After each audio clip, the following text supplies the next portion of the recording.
What's up, guys? Welcome to the Bazza Magiggs show. Today we're going to be doing something different.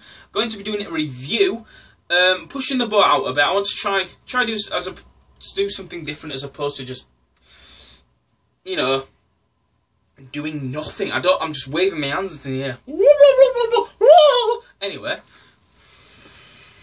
I haven't done this in a while, alright? I've got a lot of built up hype, pumped up hype. Just need to get out there, you know, bam bam! Oh dear. Anyway, I'm going to be doing a review, as I've said already, of a 3-part YouTube series kind of thing, called First Class. Basically, it's what you'd get if you crossed Educating Yorkshire with Matt Lucas and David Walliams. I know, look at that. Look at that mix. Look at those effects. Barry, what's going on? This is too professional. I'm sorry. Anyway, so yeah, basically, you know, it's a bit like Come Fly With Me, but Come Educate Me, and it's not called that, it's called First Class. So yeah, so basically, give you a rough idea of the story without trying not to spoil anything. That's a lie, because I tried, like I said, I tried doing this professional, and I've got a script down there. So, I know that's a lie because I do spoil something, so spoiler. There should be a big sign above me somewhere going, spoiler! Yeah, I'll put it where I did that, I think. I'll put it, yeah, good idea. Speaking out ideas. Anyway, so yeah, it's set in a fictional high school called Headingley High School. If you're watching this, people from First Class, correct me, because I'm a moron, as you all know, because you all know me. Right? So yeah, it's set in a fictional high school called Headingley High School, but it's filmed in Lightcliffe Academy now, as it's called now. It's filmed in Lightcliffe Academy in Halifax, which was the high school I went to. So yeah, basically, it's like I said, it's set over 3 episodes. Each episode, I suppose, would be a week. The first episode's round about 20 minutes long, and then they cut it down to around about 15 minutes for the last 2 episodes. Ideally, could have done with being that extra 5 minutes long, not just to match the first episode, but some episodes, you know, you didn't get a lot of appearances from, you know, certain characters, like the English teacher, you know, only got a few appearances from her.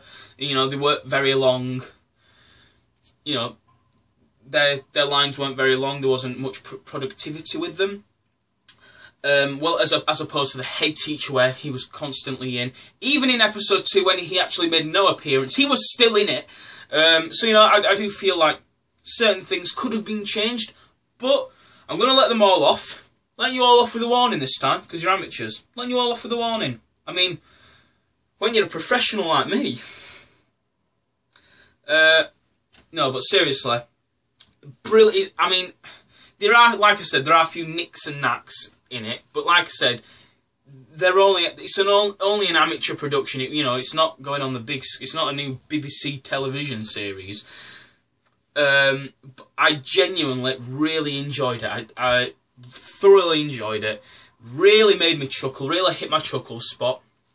I just realised I still haven't told you what it's about. Well, I have, but I haven't. So yeah, it really makes me chuckle. Is it funny? For me it is. For me it is, because it's the type of humour I like. If you don't like Come Fly With Me or Little Britain, you're probably not going to like this. You know, I hate to break it to you, but you need to have that sense of humour. You need to be gauged in with what your screen's telling you, and what humour they're aiming for. You need to be engaged with that, and your brain needs to be wired into that kind of humour. If you are into that, then I genuinely do recommend you watch this, because I mean, I was asked on a Facebook page, Barry, I want you to watch this. I mean, that wasn't the message I was sent. I was invited. So I did. I watched it when it came out. There was a bit of hype built up to it. Well, I say a bit. So yeah, I watched the first, and I wasn't expecting anything, you know, magical or, you know, Jesus kind of Warner Brothers kind of thing. But I was shocked when I started. I genuinely was shocked. The professionalism which was put into it, the detail, the quality of the film, the quality of the sound. I genuinely was really impressed with it, you know. And you could tell they really wanted to go for it. They really wanted to put that out there. Look, we may not have a lot of money. We don't have a big budget, but we can still produce something viewable in good quality. So, you know, there's no point in having a good, brilliant script and then not being able to film it with the correct apparatus and stuff like that. Otherwise, you can't capture what you want. You know, you capture what's there, but if the quality's not there, then there's no one wants to watch it. So yeah, I mean, I was really impressed with that. And it's following, each week there's a different, different problem. Each week there's a different problem. And eventually it does build up to an Ofsted inspection, which, you know, yeah, it's alright. I think the first episode for me was the big one, which made me chuckle. The second one, you know, the opening to that made me laugh. The third one, yeah, I'm not lying, it did make me laugh, but again, it's the first one which got me hooked. That was my, you know, my favourite. But yeah, it kind of all builds up to this Ofsted inspection. You know, you notice all the problems going through the school. It's like, well, you know, you kind of know. You know, yeah, this wouldn't happen in a real school. I'm sorry, but it wouldn't. Well, hopefully it wouldn't.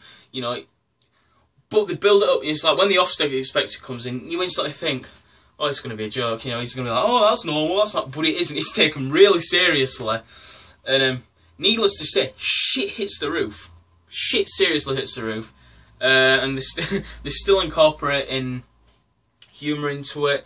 You know, like quotes from The Apprentice and stuff like that.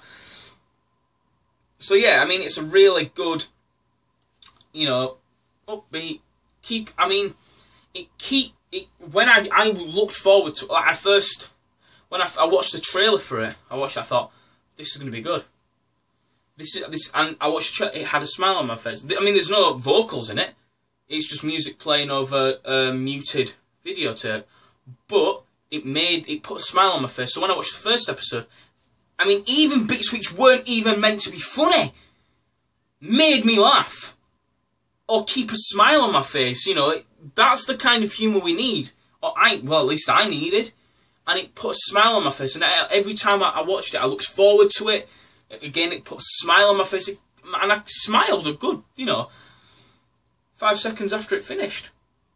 No, but seriously, I smiled through it. And sometimes a comedy doesn't mean laugh like, you know, a madman.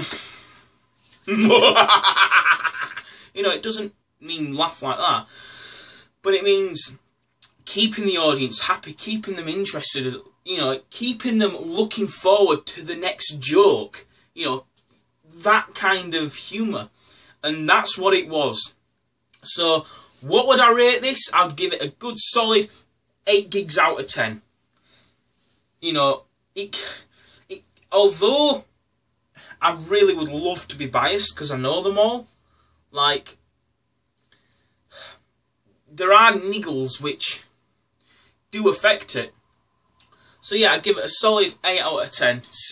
Simply because the way it was cast, the characters match the personalities of the actors.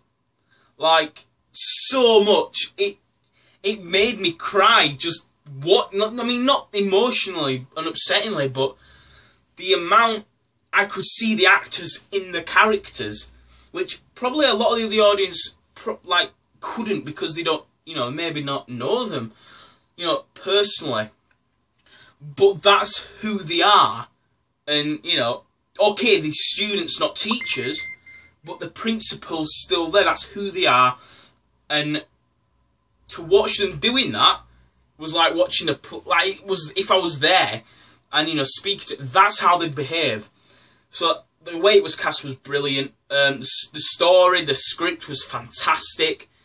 But yeah, I think the main issues with it was obviously the immaturity of the production itself. Not like Child, but the way booms were being left in shots, books were being read upside down.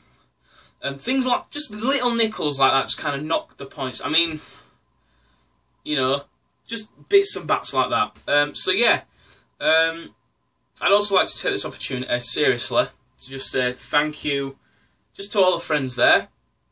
You know, I ain't spoken to them in a good while, and, you know, I know they've been busy with their A-levels. Good luck with that. Seriously, guys, good luck with that. Thank you very much for watching, guys. Next time, this is to the producers. Next time you guys want to do something like that, get in touch with me. Barry from the council. That's right, I picked up on that. Think I'm stupid? Think I'm stupid? Ah!